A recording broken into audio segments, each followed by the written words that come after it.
dans le chat. Peut-être, Elina, vous voulez vous présenter? Oui, bonsoir à tous et bienvenue. Donc moi je suis Elina, je suis une étudiante d'Audencia Sciences Com. Voilà, je vais pouvoir plus tard un peu vous parler plus de mon expérience et notamment mon alternance au sein de l'école. Merci beaucoup. Donc, comme je vous le disais, je suis Florence Toudérieux, je suis professeure à Audencia Sciences Com. J'enseigne notamment tout ce qui est lié au branding et à la communication responsable. Mais ce soir, je me propose de vous présenter un peu plus en détail Audencia Sciences Com.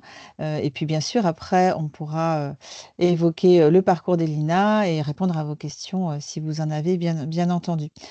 Pour présenter Audencia Sciences Com, eh bien, écoutez, j'ai très envie de le faire d'abord en commençant par les possibilités d'entrée à Sciences Com, puisqu'on peut désormais entrer à Sciences Com après un bac, mais aussi après un bac plus 2 ou un bac plus 3. Et les programmes Sciences Com peuvent vous amener à des diplômes de niveau bac plus 3 et bac plus 5.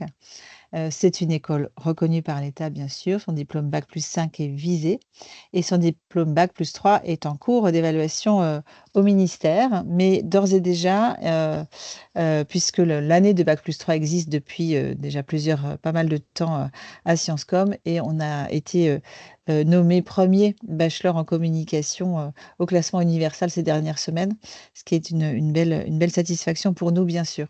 Donc, pour vous présenter plus en détail Sciences Com, j'avais envie de vous présenter Sciences Com en 4 points. Le premier point, c'est d'abord 40 ans d'expérience de la formation à la communication et aux médias, et avec un état d'esprit qui reste centré sur l'équilibre entre l'excellence académique et la mise en situation professionnelle. Donc, à l'école, nous avons un corps enseignant qui sont tous des enseignants-chercheurs qui, évidemment, partagent ce goût de l'excellence avec les étudiants. Et puis, nous avons aussi des intervenants professionnels qui viennent contribuer à la mise en situation, notamment, par exemple, par le biais de micro-agences, qui sont des mises en situation professionnelles liées à des commandes de partenaires extérieurs, d'entreprises, sur des vrais sujets. Et c'est extrêmement stimulant pour les étudiants de pouvoir être dans le réel. Et puis nos diplômés sont aussi très présents à nos côtés, soit en tant qu'intervenants, soit en tant qu'interlocuteurs sur des mises en situation comme ça, ou même des conférences métiers, puisqu'ils viennent raconter la façon dont ils exercent leur profession. Le deuxième pilier qui me semble important pour présenter Audencia Sciences Com, c'est le binôme communication et médias. Depuis son origine, Sciences Com a toujours formé des étudiants à la fois en communication et à la fois pour des métiers à exercer dans les médias ou pour les médias. Voilà, ce parallèle-là est aussi intéressant, et on se rend compte que en fonction du parcours suivi à l'école ou en fonction ensuite des carrières, les diplômés vont exercer parfois vraiment uniquement dans un de ces secteurs, et parfois ils vont passer d'un secteur à l'autre, ce qui donne des très jolis parcours. Le troisième pilier sur lequel je vais insister aussi, et ça peut vous concerner très vite en tant qu'étudiant à Audencia Sciences Com, c'est que vous pouvez être étudiant en formation initiale, c'est-à-dire une forme d'études classiques à l'école avec des stages, ou en formation en apprentissage, ce qui est aussi une autre façon de mener son cursus avec un certain nombre d'avantages, et Lina pourra en témoigner.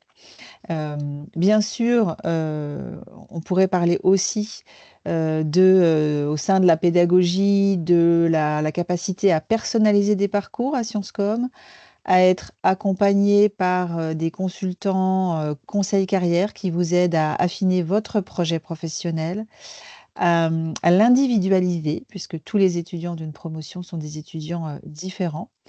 Et puis, on pourrait aussi évoquer le mémoire de recherche qui va venir symboliser l'excellence académique et le souhait que l'on a en permanence d'amener les étudiants à développer leur esprit critique, à prendre du recul sur les disciplines de la communication et des médias et sur leur future profession. Donc, c'est un beau terrain de jeu, le mémoire de recherche pour voilà, affiner toutes ces dimensions-là. Et puis, il y a évidemment un pilier qui est incontournable quand on parle de Sciences Com, c'est le lieu, puisque Audencia Sciences Com, ça se situe au Média Campus à Nantes. Et c'est un lieu, j'avais envie de dire exceptionnel dans sa rareté, puisque c'est un lieu où cohabitent à la fois les programmes d'Audencia Sciences Com, mais aussi une chaîne de télé qui nous permet d'utiliser son plateau, ainsi qu'un studio radio. Et puis au 5e étage, il y a une agence de communication, et au 4e étage, il y a un studio de création d'images animées. Donc, c'est tout que des gens et des équipes qui travaillent dans la communication et les médias, donc. Et nous cohabitons, ce qui nous permet d'avoir des rencontres formelles ou informelles sur l'ensemble de ces métiers et qui fait une belle énergie aussi au quotidien. Mais on peut peut-être voir justement une vidéo qui va vous présenter un peu plus le Média Campus, si Élise peut nous proposer la vidéo.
Merci Élise.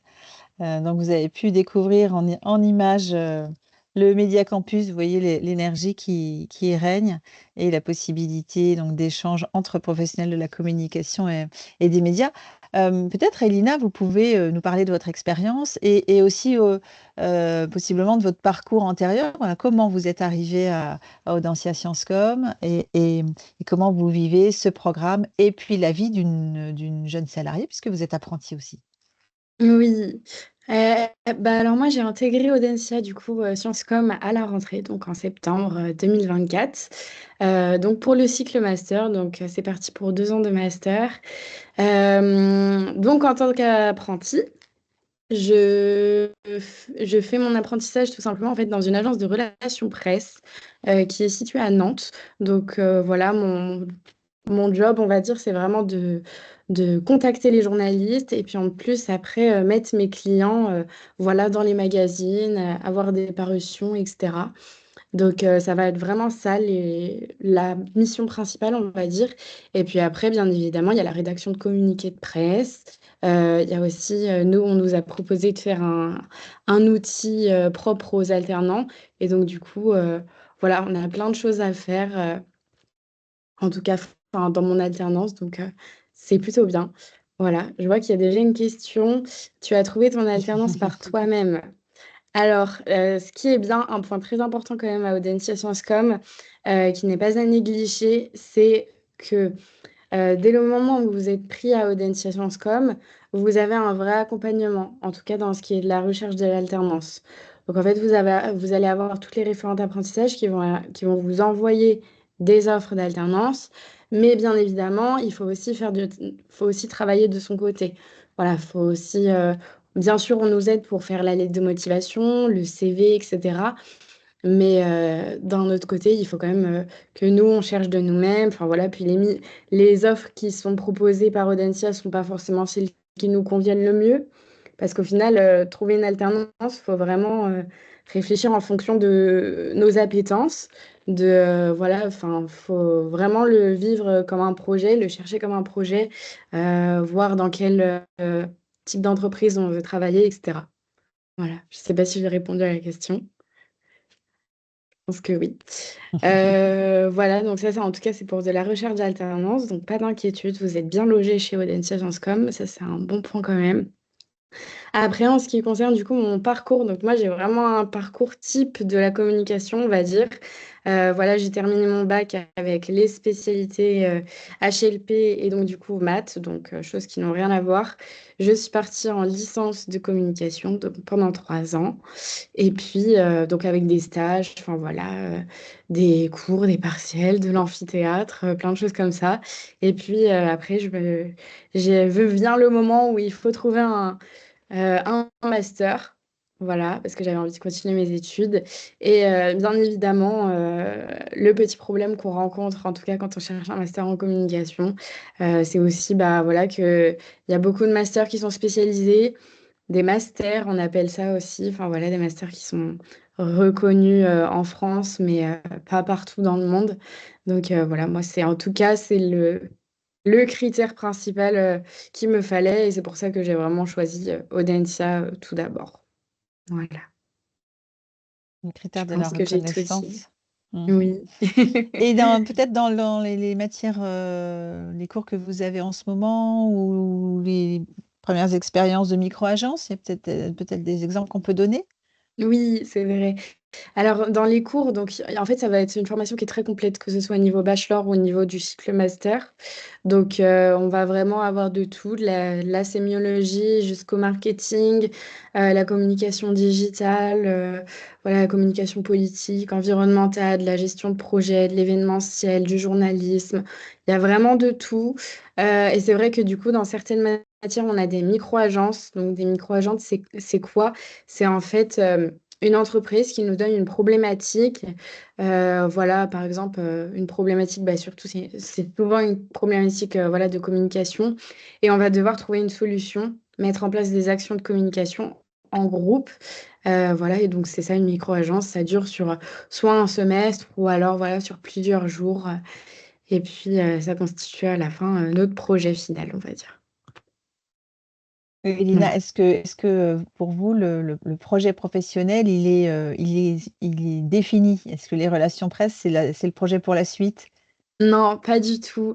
C'est pour ça d'ailleurs aussi que j'ai choisi Audencia. Enfin, moi, je voulais un master qui soit quand même complet, même si j'ai eu de la licence. Je voulais, même si c'était des matières que j'avais déjà vues, je voulais vraiment approfondir mes compétences. Et justement, je ne sais pas encore vraiment ce que je veux faire. Je ne sais pas si après, je veux continuer dans les relations presse, même si j'en ai l'opportunité, ou si justement, j'ai plus envie d'aller vers communication marketing, comme j'aime ça, enfin, particulièrement. Donc, on verra vraiment au fil des mois et de l'année qui arrive. Mais non, pas de projet bien défini. Ça dépend vraiment de chacun, de chaque profil. Mais il n'y a pas besoin de voilà, avoir toute sa vie tracée devant nous, quoi. Alors, je vois qu'il y a des questions Oui. aussi. Est-ce qu'on a de l'audiovisuel et de la PAO au sein des cours? Oui, ça fait partie surtout du premier semestre en master. Bah, moi, je parle du master parce que c'est surtout là où je suis. Mais je sais que même dans le bachelor, vous avez de la PAO et de l'audiovisuel. Nous, on a eu là le premier semestre euh, de la production audiovisuelle. Donc voilà, on avait tout un cours retour et puis on devait à la fin créer une vidéo informationnelle, donc plutôt format TikTok ou réel, voilà, que l'on présente après devant la classe, que l'on monte nous-mêmes, etc. Voilà. Donc, c'est une question importante parce que c'est vrai que ces sujets-là et ces pratiques-là, ces techniques-là sont abordées au sein des cours. Pour autant, la formation n'a pas pour vocation à former uniquement des créatifs ou des professionnels de l'audiovisuel. Pour nous, ce qui est important, c'est de donner les clés aux étudiants, voilà, qu'ils aient toutes les clés pour faire, on va dire, les différentes facettes de leur métier, notamment de la production de contenu, et pour travailler aussi avec des gens dont c'est le métier de faire de la création. Donc, mais voilà, l'idée, c'est vraiment, on pourrait dire, c'est vraiment de former des stratèges en communication disposant des outils essentiels pour travailler. Oui, voilà, c'est ça. Il y a une question aussi sur quand commencer la recherche d'alternance. Ah bah, dès le plus tôt, enfin voilà, dès que vous vous sentez prêt, on va dire, le plus tôt possible. Là, ça commence déjà, on est déjà février. Oui, moi j'avais commencé, là, déjà à cette période, l'année dernière. Donc, voilà, après ça dépend de chacun, enfin ça dépend aussi des entreprises. Il y en a qui vont déjà enfin, mettre des offres en ligne et il y en a en fait qui mettent, à partir de juillet, donc très tard et qui se disent, «Ah bah, il nous faudrait un alternant pour l'année prochaine» et donc du Mmh. coup, voilà, donc ça arrive aussi plus tard. Mais il faut s'y mettre, dès maintenant, bien sûr. Et toutes les chances de son côté, bien sûr. Mmh. Y C'est a-t-il de ça. la gestion de projet? Oui, bien sûr, puisqu'en fait, l'essentiel des sujets sur lesquels on travaille en communication font l'objet, en fait, de gestion de projet. Donc c'est le cas, par exemple, pour les micro-agences. Donc bien sûr, on travaille sur ce type de modalité. Acceptez-vous les étudiants ici d'un BUT en infocom dans le programme de master? En fait, nous ne recherchons pas un parcours ou un diplôme en particulier avant, Sciences Com. Et évidemment, tous les étudiants qui ont eu déjà une formation en communication sont les bienvenus, mais pas que. C'est-à-dire que les parcours différents aussi nous intéressent et c'est vraiment le concours qui va faire la différence. Mais en arrivant d'un BUT, Infocom, vous devriez être, tout à fait, dans votre élément. Oui, c'est vrai que Sciences Com, accepte tous les profils. Il y a pas de profil type, voilà, il y en a même cette année, il y en a qui viennent de licence de droit, licence de histoire de l'Antiquité, art, enfin voilà, il y a plein de choses donc vraiment faut pas se fermer de porte, on va dire. Et c'est aussi ce qui fait la richesse d'une promotion. C'est ça. Alors, vous prenez un effectif de combien d'étudiants en master? Eh bien, écoutez, cette année, vous êtes, à peu près 90 en première année et ils sont, 99 ou 98, je crois, en deuxième année. Donc voilà, c'est la jauge avec laquelle, on travaille habituellement. Alors, je vois des questions qui se posent. Alors, les procédures d'admission, bien sûr, on va parler concours, donc alors, mais alors peut-être qu'il y a j'ai pas posé la question en début de session, il y a peut-être aussi des gens qui sont là pour le post-bac ou pour le post-bac +2. Est-ce qu'il y a des gens qui sont là pour le post-bac?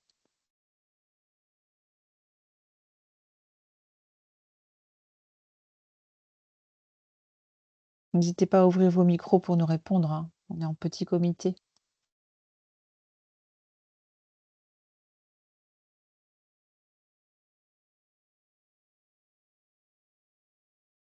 Donc post-bac, apparemment personne.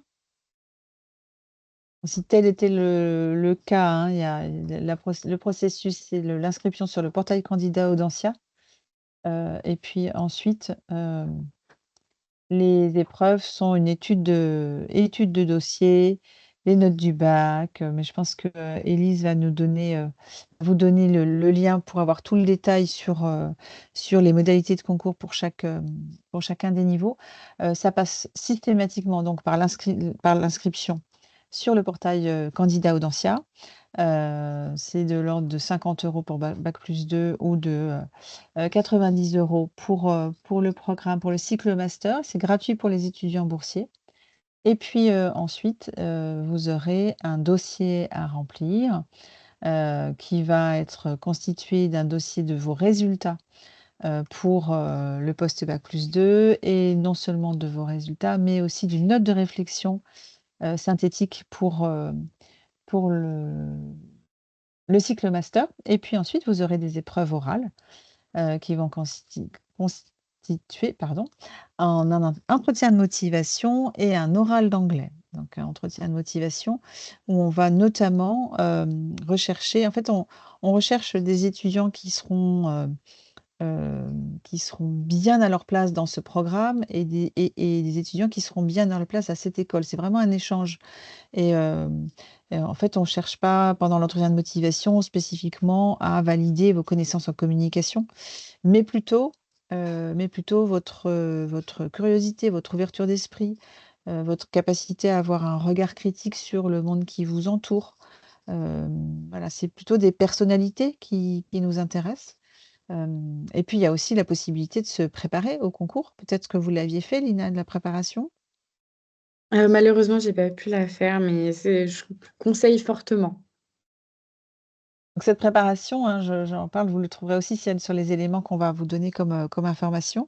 En fait, il y a 2 étapes, hein, auxquelles vous pouvez, participer. C'est d'abord un moment d'immersion où vous allez avoir une forme d'échantillon de la vie à Sciencescom pendant une demi-journée et la possibilité de découvrir le Média Campus et de rencontrer des étudiants. Donc, c'est Sciencescom Inside. Et puis ensuite, une fois que vous êtes inscrit au concours, vous pouvez aussi participer à des ateliers de préparation au concours qui vont vraiment vous permettre, à la fois en partageant avec des étudiants et en découvrant plus précisément de quelle nature seront les épreuves qui vont vous permettre d'être tout à fait à l'aise le moment venu.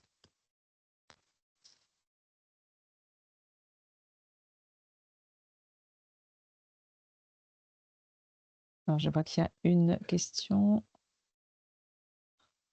Quelle période de l'année ont lieu les épreuves? Alors, vous allez aussi là avoir le calendrier, puisqu'en fait, vous avez un certain nombre de sessions, vous allez pouvoir choisir.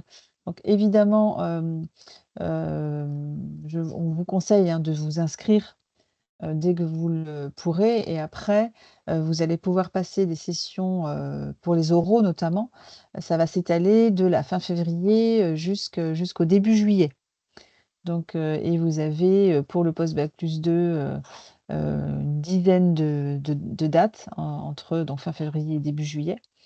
Et puis pour ce qui concerne le cycle master, eh bien vous avez, pareil, une session d'oral, le fin février, une autre fin mars, une autre courant avril et enfin une dernière en mai. Attention, hein, pour le cycle master, la dernière session a lieu en mai. Mmh.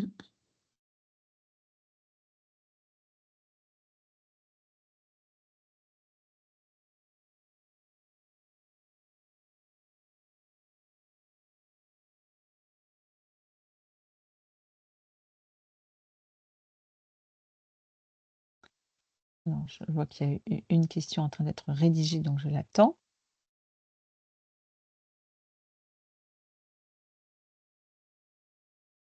Oui, si Oh, jamais on est ouais, c'est une dizaine de jours. ouais, C'est une dizaine de jours après votre dernière épreuve. Oui, oui. En sachant que les sessions d'oraux, tout se passe, la même journée ou la même demi-journée même, ça peut voilà, on essaye évidemment de s'organiser pour que le déplacement soit, le plus simple pour les candidats. c'est ça. Excepté, parce qu'il y a la prochaine épreuve est le 26 février, mais en fait, celle du 26 février, il y aura pas de réponse 10 jours après. Vous aurez la réponse que le 5 avril, parce que c'est le même jury que les sessions de fin mars, en fait. Donc voilà, juste pour ça. Et peut-être qu'on peut parler aussi, alors non, je regarde de nouveau, on parle d'alternance. C'est pour commencer la recherche d'alternance, bien sûr, je comprends. Mmh. Alors, les oraux sont forcément présentiels. Je suis étudiante au Canada. D'accord. Donc ça, il faut vraiment, nous le signaler et il est arrivé qu'on puisse, aménager des oraux évidemment en distanciel, hein, pour ce type de situation. On comprend bien le sujet. Donc c'est des choses qui sont tout à fait envisageables. Donc n'hésitez pas à en faire la demande dès que vous candidatez pour qu'on puisse, s'organiser du mieux possible, pour vous. Mais bien évidemment, on a régulièrement des candidats qui sont à l'étranger.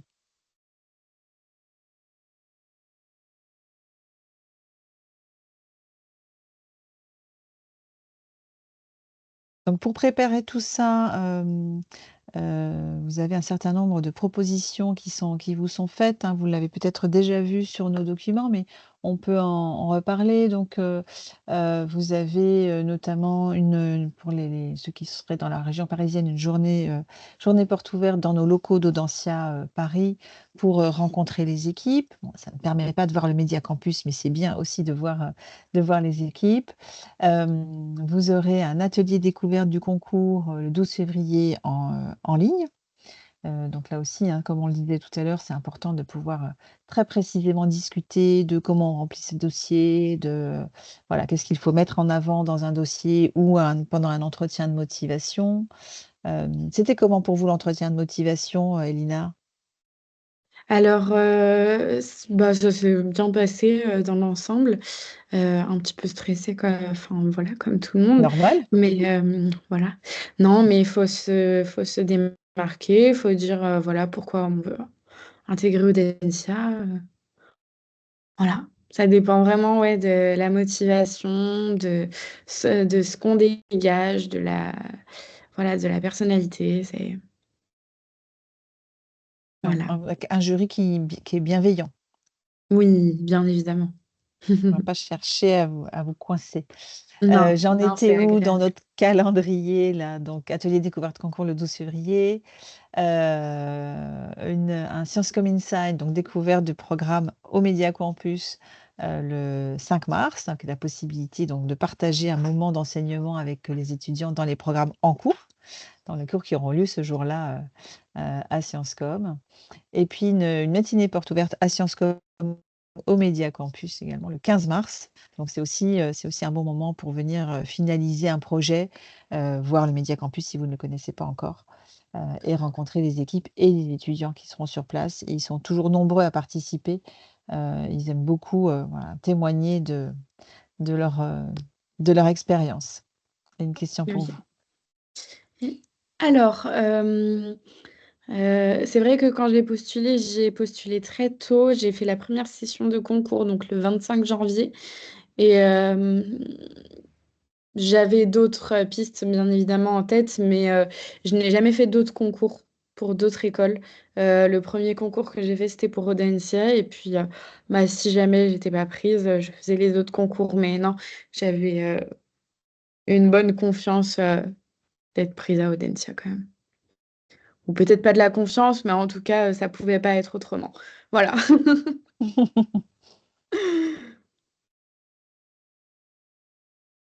Mais on n'arrive pas à trouver d'alternance, comment ça se passe? Alors en général, pas de souci, avec tous les contacts, d'Audencia et puis le réseau, normalement en juillet, tout le monde devrait avoir son alternance. Si jamais ce n'est pas le cas, enfin de toute façon les référents d'apprentissage mettront sûrement les bouchées doubles aussi pour vous aider. Voilà et puis, en général, tout le monde a une alternance et puis sinon, s'il arrive bien évidemment que voilà, il y a un problème, avec, votre alternance et que, bah, voilà, vous êtes obligé de quitter l'alternance, vous avez 6 mois normalement, de formation initiale, pour trouver une autre alternance et normalement là, pareil, il y a pas de souci parce que dans ces moments-là, surtout, bah, les référentes apprentissage, pareil, mettent les bouchées doubles quand même pour, vous retrouvez une alternance donc y a pas de souci. Oui, oui, c'est exceptionnel, mais ça peut arriver. Ça peut arriver que vous ayez trouvé aussi et Oui. que l'entreprise se désiste au dernier moment. Voilà, on a vu, ce genre de choses, donc on est là à vos côtés pour trouver l'endroit qui vous conviendra et que vous puissiez commencer votre formation, dans des conditions tout à fait normales, et pour pouvoir trouver une alternance, voilà, de manière, apaisée. On parlait aussi du choix, d'alternance. La question du lieu de l'alternance, c'est un sujet, qui peut être aussi, important. On essaie de conseiller aux étudiants d'être, j'allais dire raisonnables dans leur choix de localisation d'alternance.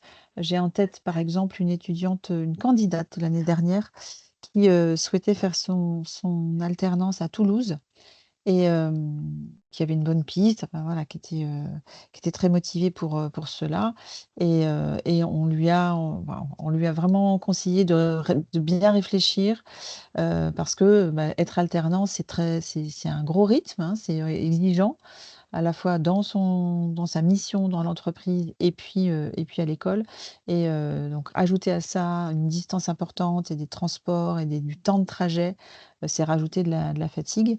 Donc voilà, je pense il faut être raisonnable. Oui, c'est vrai. Et puis, moi, je vois quand même dans notre promotion, il y a à peu près, je pense qu'il y a les 2 tiers au moins qui ont leur alternance à Paris. Et c'est pas un problème, mine de rien. Mais oui, c'est vrai qu'à Toulouse, ça peut faire loin quand même et être très fatigant, en tout cas pour les trajets. Mais le rythme fait que ça peut être agréable, voilà, d'avoir son alternance, par exemple, en région parisienne et de venir les 2 jours, toutes les 1 semaine et demie sur le Média Campus. Voilà. Paris et Grand Ouest, ça se gère bien. Oui. L'alternance peut être aussi bien en communication qu'en événementiel, oui, absolument, hein. On considère que l'événementiel fait partie intégrante des métiers de la communication, donc que ce soit en agence événementielle ou dans un service événementiel d'une entreprise, ce qui peut être le cas, je pense aux directions régionales des grandes banques, par exemple. Il y a souvent des services événementiels. On a un certain nombre de nos diplômés qui travaillent dans ces secteurs-là. Bien sûr, ça va être tout à fait adapté. Oui, c'est ça, c'est que la communication, c'est quand même, il y a plein de disciplines dedans et puis, on peut faire, voilà, dans le sportif, dans n'importe quel secteur d'activité tant que les missions, voilà, il y a des missions de communication, on va dire. Ça peut même être un poste, si vous voyez par exemple sur LinkedIn les offres, d'alternance, ça peut être un poste d'assistant communication marketing. Ça marche, très bien aussi. Mmh mh. Quel que soit le secteur, hein, ça peut être aussi du secteur marchand et du secteur non marchand. On a aussi des étudiants qui sont alternants, dans la culture, par exemple, hein, en ce moment, je fais des visites apprentis, et je rencontre des étudiants j'ai rencontré Léa qui est chargée de communication à l'Ifremer, donc qui fait de la communication scientifique. Mathieu qui fait son apprentissage dans une agence de communication. Hem, je vais rencontrer Noah, lui, qui est donc dans la salle, de spectacle et de culture, enfin les Quinconces au Mans. Voilà, on a vraiment toutes sortes de secteurs. J'irai bientôt voir, Emma qui est, à la communication interne de la fondation Chanel. Donc vous voyez, c'est vraiment des secteurs, des structures, et des missions qui peuvent être très différentes. On a une grande palette de métiers en communication et médias.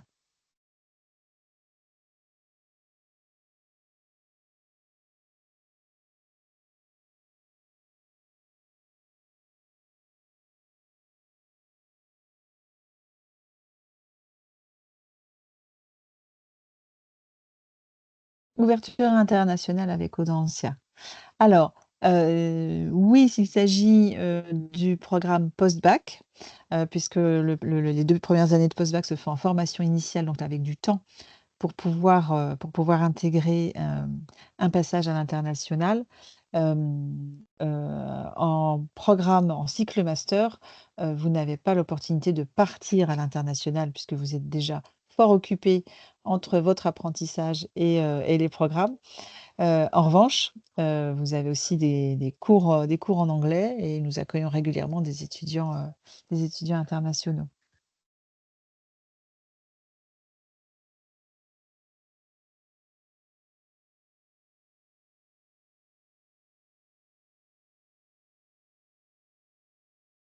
Comment est la Ah, la vie vie étudiante, ça, c'est pour d'étudiante? vous. Et bien alors, à Nantes, voilà, c'est quand même, ça reste une ville étudiante, on va dire. C'est vrai que le Média Campus, il est situé dans le quartier de la Création, avec vraiment à côté, l'école, de design. voilà, la joliverie à côté, les beaux-arts, enfin, il y a plein de choses. Il y a les machines de Lille. Voilà, Nantes, ça reste quand même une ville qui est assez dynamique, on va dire. Et la vie étudiante, donc il y a des bureaux étudiants au sein de Sciences Com, un BDE, un BDA et un je ne sais plus quoi. Voilà, donc il y a du choix. Et puis bien évidemment, le BDE, par exemple, de Sciences Com organise un week-end d'intégration et quelques soirées au début de l'année surtout. Et ça continue sur le reste de l'année, donc pas de souci à ce niveau-là non plus. Je viens d'Angers, euh, pour vous dire, donc il y a une très bonne ville étudiante et voilà, je ne suis pas non plus déçue. Et le TOEIC? Le TOEIC est requis, pardon. Pas de score minimal, il faut juste le passer. Il y a possibilité de le passer. Vous n'avez, enfin, c'est pas obligé de l'avoir direct quand vous faites votre candidature. Vous pouvez très bien le passer voilà, au cours de l'année ou même en septembre encore, si possible. Ils le demandent préférablement à la rentrée, quoi.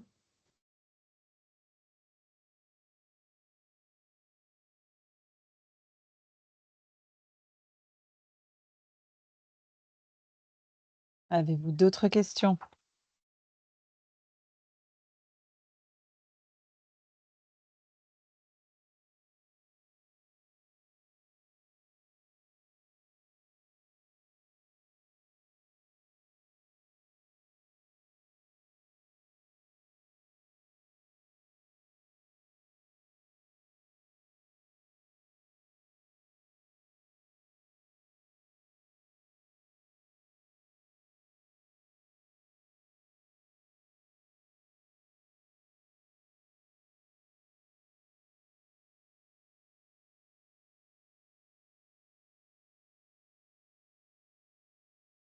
Pas d'autres questions de votre côté? Je vois qu'Élise vous met toutes les infos, tous les liens pour que vous ayez tous les éléments pour faire vos choix.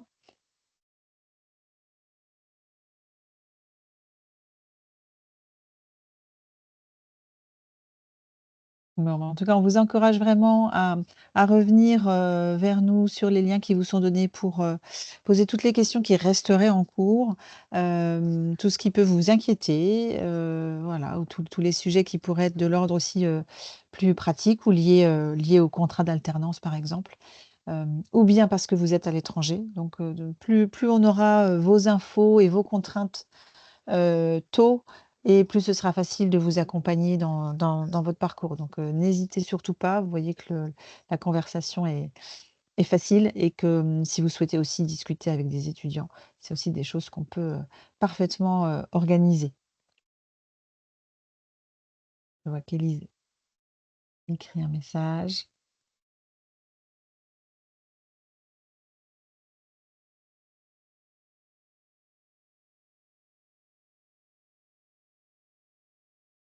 Voilà, c'était le message Très d'au bien. revoir. Merci beaucoup, Elina. Ben, merci à vous, puis bon courage à tous les étudiants. Voilà, peut-être à l'année prochaine, si on se revoit. Au plaisir de vous accueillir au Média Campus. Merci, bonne soirée. Bonne Merci, au soirée. revoir. Au revoir.